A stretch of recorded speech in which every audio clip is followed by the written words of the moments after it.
Shalom. Oke, lagu kedua bagus banget ya tadi ya. Lagunya tentang kasih Yesus ada yang terbesar dan kasih Yesus adalah segalanya. Nah, sebelum masuk ke dalam cerita, aku memperkenalkan dulu. Nama saya Nidia Loren, saya adalah anak yang dikasih Bapa. Saat ini sekarang lagi di level 2 Charis Bible College. Dan sebelumnya saya juga mengucapkan terima kasih dulu kepada pimpinan dan keluargaku semua yang menopang di pelayanan Charis Bible College dan juga AWM Indonesia. Nah, ini sekarang kita mulai masuk nih. Jadi hari ini saya sangat bersuka cita karena diberi kesempatan untuk boleh menyaksikan betapa baiknya Bapa dan kasih Bapa serta kebenarannya. Karena itu yang menyembuhkan saya dari kanker. Dimulai di tahun 2024, kalau bilang itu hidup saya ibarat kata film, berubah dari yang romantis mungkin, kemudian komedi, rupanya menjadi film trailer. Penuh ketegangan, dramatisasi, dan pastinya peperangan ya, action. Nah, setiap ada film trailer pastinya akan ada si peran antagonis dong. Disitulah jauh berbulan-bulan sebelum diagnosa muncullah si iblis ini, muncullah si jahat ini gitu. Nah, pada saat ada semacam benjolan gitu ya. Dan pada saat saya tahu dan merasakan dan mulai mengerti ini kayaknya ini udah pasti mengarah ke sesuatu. Tapi uniknya Tuhan, Roh Kudus itu kasih kata apa di dalam hati saya? Dia secara lembut tapi solid ya. Ada kata, aku tidak akan mati. Saya nggak tahu, itu di luar pikiran kalau bisa dibilang. Nah, dari situ Roh Kudus pimpin saya nih mencari kebenaran tentang kesembuhan dulu. Kita nggak tahu konsep kesembuhan seperti apa ya. Pokoknya aku mau sembuh dulu. Nah, alih-alih saya mau mencoba menjadi dokter lulusan internet gitu kan. Saya memilih untuk belajar yang benar gitu. Dan kebetulan saya ada di tempat yang tepat. Saat itu saya ada di level 1. Sudah masuk di level 1 di tahun 2023 ya. Mulai tengah tahun. Jadi sungguh luar biasa Tuhan taruh saya di tempat tepat sehingga saya apa yang saya telan gitu ya, kebenaran itu benar lah. Nah, ada banyak pelajaran-pelajaran yang boleh memberkati saya. Saat itu adalah pelajaran Life Foundation yang dibawakan oleh Mike and Carrie Pickett ya. Di situ ada 6 Life Foundation dan itu diawali dengan apa saudara-saudara? Diawali dengan mengetahui bagaimana Bapa mengasihi saya. Nah, dari situlah berputar itu semuanya. Tapi yang penting adalah bagaimana kasih Bapa. Itu yang pertama. Kemudian saya juga belajar tentang pelajaran di Barry Bennett. Ada pelajaran healing, sekian video. Saya dapatkan adalah, nah mulai masuk nih. Apa sih sebenarnya kata Bapa soal sakit penyakit nih? Ternyata Bapa tidak menghendaki itu gitu. Bapak maunya anaknya terus sehat dan kalaupun terjadi Bapak sudah menyelesaikan semua. Dan satu lagi, kebenaran firman itu punya kuasa. Nah ini yang saya pelajarin. Lalu pastinya saya akan banyak baca-baca juga buku Andrew Wommack ya. Ada buku Tuhan ingin Anda senantiasa sehat dan juga Anda telah memiliki segalanya. Nah semuanya itu saudara-saudara saya telan. Saya buka, saya baca, saya renungkan. Saya katakan, saya bikin tulisan notes di buku kecil saya untuk saya buka setiap saat. Nah, rupanya satu kebenaran yang sungguh-sungguh boleh memerdekakan saya ada di Mazmur 103, 2 ayat 3. Hai jiwaku, berterima kasihlah kepada Tuhan dan janganlah lupakan segala kebaikannya. Dialah yang mengampuni segala kejahatanmu dan yang menyembuhkan segala penyakitmu. Dari situ saudara-saudara, sebelumnya saya mengetahui, yes saya sudah sehat, saya sudah selamat, Tuhan Yesus melakukan di kayu salib, menghapus dosa saya, nanti saya mati akan kembali ke rumah Bapa. Yes, separuh. Tetapi dalam case saya mendapatkan pelajaran dan kebenaran yang lebih dalam lagi tentang kesembuhan. Bahwa Bapa telah menyembuhkan segala penyakitmu. Nah, terus berjalan saudara-saudara, minggu-minggu, minggu-minggu, bulan-bulan, sampai pada titik badan fisik. Fisik saya terus melemah. Turun 10 kilo, ini gak ada nih. Pipi cabi ini gak ada, gak kelihatan lagi. Kemudian tanpa saya sadari saudara-saudara, saya jalannya jadi pincang. Tanpa saya sadari, I don't know bulan kesekian. Jadi pincang, terus pada saat saya bekerja, saya itu gak bisa tahan lama duduk gitu ya. Nah, dengan kasih Tuhan juga, dan persekutuan juga dengan teman-teman yang ada di sini, pada akhirnya dituntun tuh kepada keputusan untuk ambil intervensi medis. Nah, ini Tuhan baik banget. Di saat itu adalah, saya bilang saat yang tepat. Kemudian Tuhan taruh saya di rumah sakit yang tepat. Tuhan temukan saya dengan dokter yang tepat. Dokter yang tepat itu sebenarnya dokter yang enggak dramatisasi gitu ya. Jadi dia efektif gitulah. Kemudian suster yang tepat juga untuk merawat saya. Inilah yang sebenarnya kemenangan-kemenangan yang kecil yang saya temukan. Tibalah saatnya setelah semua rangkaian tes gitu ya, biopsi, darah, PET scan dan segala macamnya, betullah ini. Jadi si iblis bukan cuma mengaum-ngaum nih, dia sudah melakukan serangannya nih. Februari akhir 2024, saya didiagnosis kanker metastasis. Apa itu metastasis? Itu adalah kanker stadium lanjut. Tingkatannya udah tertinggi lah. Dan itu sudah menyebar di beberapa getah bening, kemudian paru-paru, kemudian hati, dan yang tadi saya pincang itu udah masuk ke beberapa tulang, termasuk tulang belakang dan tulang pinggul ya, gitu.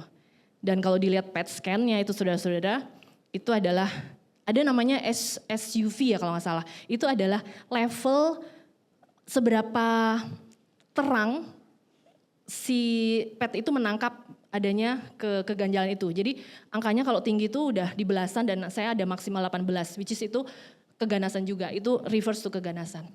Nah, itu lagi-lagi Roh Kudus penolong banget. Sekarang bayangkan kalau saudara berada di posisi itu, tapi yang terjadi saat itu adalah tadi yang di luar pikiran. Kok saya nggak takut? Saya nggak down. Justru sebenarnya statement itulah yang seakan-akan ini cuman formalitas. Karena tuh saya juga udah tahu kan badan saya lagi nggak enak jelas gitu ya. Itu kayak semacam, oh ini formalitas aja, ini dokter bilang apa gitu. Saat itu saudara-saudara benar-benar loh, nggak ada rasa takut dan nggak ada rasa down. Yang ada justru saya bilang ke dokter, dokter ini udah clear kan, diagnosisnya udah jelas. Seperti dokter bilang ini adalah stadium lanjut, that's fine, okay, let's go. Lalu apa yang mau kita lakukan? Saya bilang sama dokter itu. Artinya pada saat saya bilang seperti itu saudara-saudara, saya siap melakukan peperangan yang sebenarnya. Dan kenapa bisa terjadi itu, saya percaya bahwa tadi di fase-fase saya sudah disiapkan dengan kebenaran, ibarat kata saya mau perang, yang sebelumnya saya itu kan lagi buka gudang persenjataan saya tadi. Jadi kebenaran-kebenaran yang mengisi saya itu adalah persenjataan saya waktu itu. Kalau saya tidak memiliki itu sebelumnya, nah itu nggak tahu lagi nih ya. Oke. Nah, dari situ kita memutuskan bahwa oke, let's go, let's do the treatment, mari kita lakukan perawatannya. Kita nurut dengan regimen-regimen yang dokter ini. Pada saat saya melakukannya itu sesimpel gini saudara. Saya harus ke rumah sakit. Saya harus ambil darah, diambil darahnya. Saya harus melakukan kemo, ambil kemo. Kayak hari-hari berlalu dengan begitu saja, ibarat kata ya. Dan kalau sekarang saya ingat tuh juga di luar pikiran lagi. Kok bisa? Seakan-akan itu kayak ya udah berjalan aja, udah lewat gitu, kayak berjalan, lewat, udah. Kayak itulah keajaiban Tuhan sih sebenarnya. Jadi damai sejahtera saya itu ada banget dan saya rasakan pada saat melalui semua proses itu. Amin. Oke, sekarang saya mungkin akan berbagi ya. Tadi kan kita udah mulai perang nih ya. Jadi saya mulai berbagi beberapa peperangan-peperangan, battle-battle kecil yang terjadi sepanjang treatment saya itu.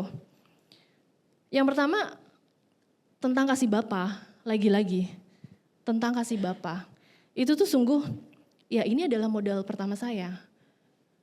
Kalau saudara belum tahu banget dan belum ngerasain sebenarnya kasih Bapa, please do.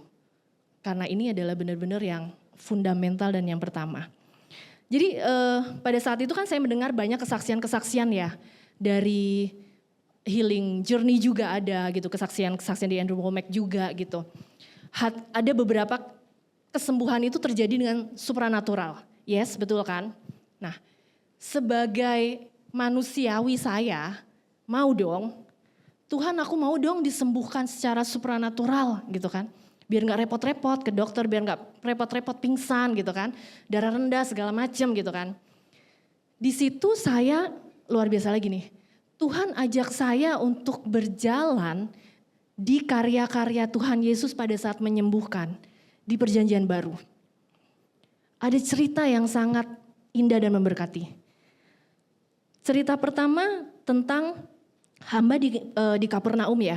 Dia punya prajurit lagi sakit, dia bilang Tuhan tolong sembuhkan, Tuhan mau, aku mau ke rumahmu. Dia bilang gak usah, Tuhan cukup bilang satu kata saja, faith, iman. Ada satu lagi wanita dengan pendarahan, asal ku jamah saja jubahnya, aku sembuh, iman. Tetapi jangan lupa, ada ayat dan cerita yang luar biasa juga pada saat Tuhan Yesus memberi makan 5.000 orang. Di Matius 14 ayat 14. Ketika Yesus mendarat, ia melihat orang banyak yang besar jumlahnya, maka tergeraklah hatinya oleh belas kasihan kepada mereka dan ia menyembuhkan mereka yang sakit. Ada elemen kasih. Itulah yang saya pegang saudara-saudara. Ada elemen kasih yang saya pegang karena Yesus begitu baik. Itu yang membuat saya untuk bertahan dan terus. Kemudian ada juga Roh Kudus.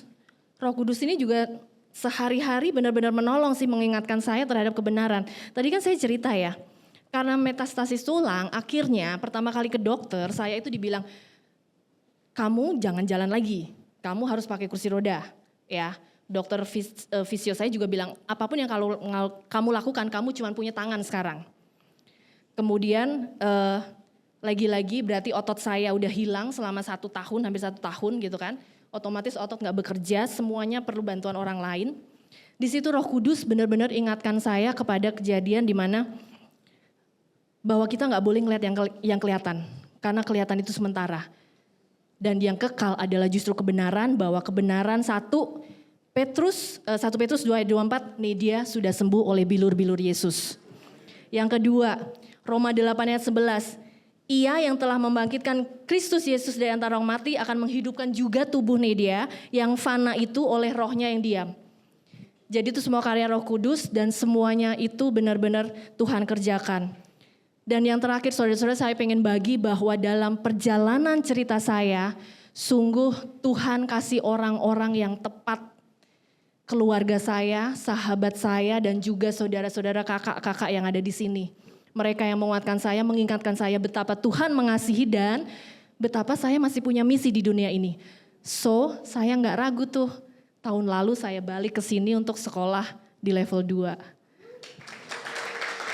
Oke, jadi tuh berikut saudara-saudara, saya mau tutup dengan statement bahwa saudara ingat, tadi saya bilang bahwa aku tidak akan takut. Sekarang saya mengerti bahwa itu adalah ada di Mazmur 118 ayat 17. Aku tidak akan mati tetapi hidup dan aku akan menceritakan perbuatan-perbuatan Tuhan. Saya di sini adalah bukti nyata dari kasih Tuhan dan juga kebenaran. So buat saudara-saudara yang mungkin dalam cerita yang sama, saat ini sedih, saat ini penuh pergolakan, dokter yang diagnosa segala macam jahat, tetap gali kasih Tuhan dan kebenarannya. Maka kita semua akan bersama-sama bilang bahwa kita akan hidup dan menceritakan perbuatan-perbuatan Tuhan. Puji nama Tuhan.